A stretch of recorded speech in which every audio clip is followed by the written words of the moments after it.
मन निर्धारित ही इस बात से होता है कि तुमने अपने आप को क्या समझ रखा है, क्या बना रखा है, मैंने किससे आसक्ति जोड़ रखी है। तुम अगर अपने आप को गलत समझते हो तो मन ठीक कैसे हो जाएगा?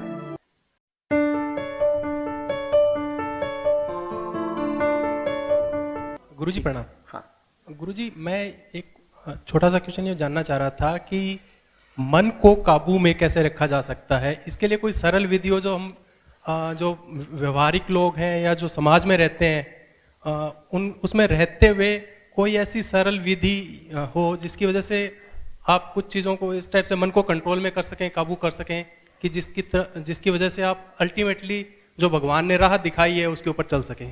धन्यवाद, प्रणाम। बढ़िया। मन को काबू में कैसे रखें? किसके काबू में? कौन है जो मन को काबू में रखना चाहता है? ये धुरंधर कौन है? कहिए, ये मैं कौन है जो मन को काबू में रखेगा? अब समझो गौर से, जिसे तुम काबू में रखना चाहते हो वो तुम्हारी छाया है। तुम जैसे हो वो वैसी है, तुम उसे काबू में कैसे कर लोगे?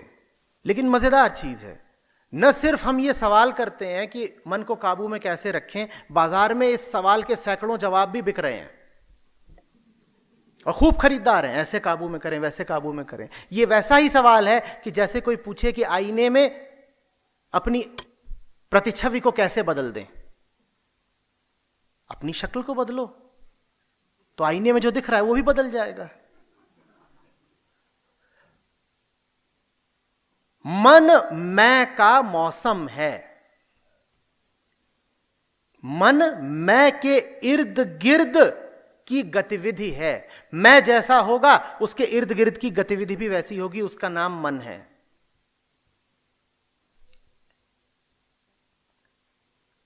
मन निर्धारित ही इस बात से होता है कि तुमने अपने आप को क्या समझ रखा है, क्या बना रखा है, मैंने किससे आसक्ति जोड़ रखी है।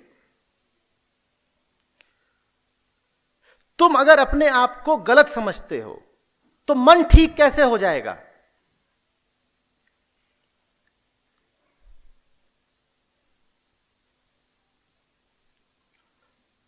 तुम अगर जाकर खड़े ही कीचड़ में हो गए हो तो आसपास खुशबू का माहौल कैसे रहेगा?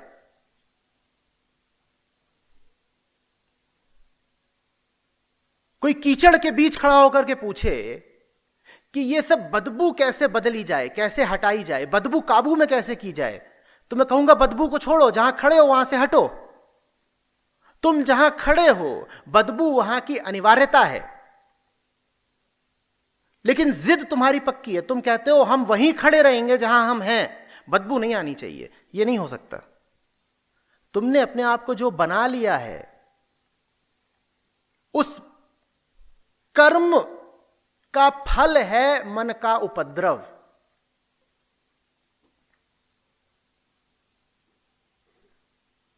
तुम बदल जाओ, मन बदल जाएगा। मन माने क्या? मन से तुम्हारा आशय होता है चेतना। मन से तुम्हारा आशय होता है भीतर से जो भावनाएं उठती हैं, विचार उठते हैं, प्रतिक्रियाएं उठती हैं, इन्हीं सबको तुम मन कहते हो।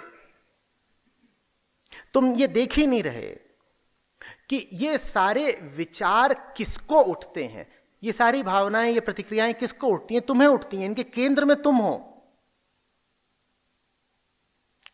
समझो, तुमने अगर अपनी परिभाषा ही यही रखी है कि मैं वो हूं जो कमजोर है और जिसको सहारे की, सुरक्षा की जरूरत है, तो मन का माहौल हमेशा किसका रहेगा? मन का माहौल भय का रहेगा, डरा डरा रहेगा। अब तुम कहो कि मुझे डर को काबू करना है, जैसे तुमने पूछा ना मन को काबू में कैसे करें। अब मन में डर घूम रहा है और तुम कह रहे हो मुझे डर को काबू करना है। डर को तो मुझे काबू करना है, लेकिन मेरी पहचान यही है कि मैं वो हूं जो कमजोर है।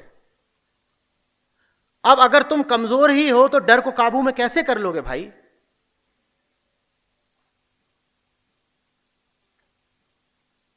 तुम अपने आप को कुछ बना करके जीवन में घूमते हो, रमण करते हो। जो तुमने अपने आप को बना रखा है उसको समझो, गौर से देखो कि क्या बना रखा है। और जो कुछ तुमने अपने आप को बना रखा है वो तुम्हारे लिए परेशानी का ही कारण बनेगा। अध्यात्म है तुम्हें समझाने के लिए कि या तो अपने आप को पूरा कर दो या अपने आप को खत्म ही कर दो।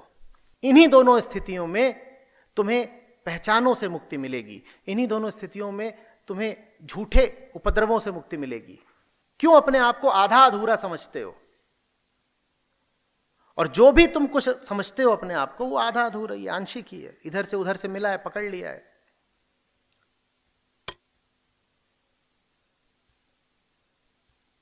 काम तो आसान होना चाहिए कि अपने आप को अब पूरा मानना है। पहले अधूरा मानते थे, अब अपने आप को पूरा माना करेंगे। आसान नहीं है। आसान इसलिए नहीं है क्योंकि अधूरा मानने में मैं बचा रहता है, अपने आप को पूरा मानने में मैं मिटता है। अधूरा मानने में बड़ा स्वार्थ जुड़ा हुआ है।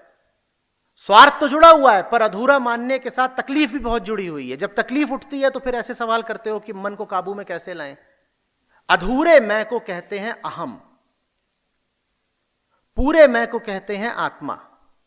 जब तक कहते रहोगे कि मैं कौन हूं, मैं ये हूं, मैं ये हूं, मैं ये हूं, मैं ये हूं, मैं ये हूं, तो मन तुम्हारी इसी परिभाषा के अनुसार निर्धारित होता रहेगा। फिर शिकायत मत करना, बोए पेड़ बबूल आम कहां से खाए। इस बोध के साथ जियो कि भीतर भीतर हम बिल्कुल पूरे हैं, हमें कोई जरूरत नहीं। जरूरतें जितनी हैं सब बाहरी हैं। जरूरतें पूरी हो जाए तो भी कोई बाहरी चीज पूरी हुई, जरूरतें पूरी नहीं भी हुई तो भी कोई बाहरी चीज अधूरी रही। भीतर भीतर हम लगातार पूरे हैं।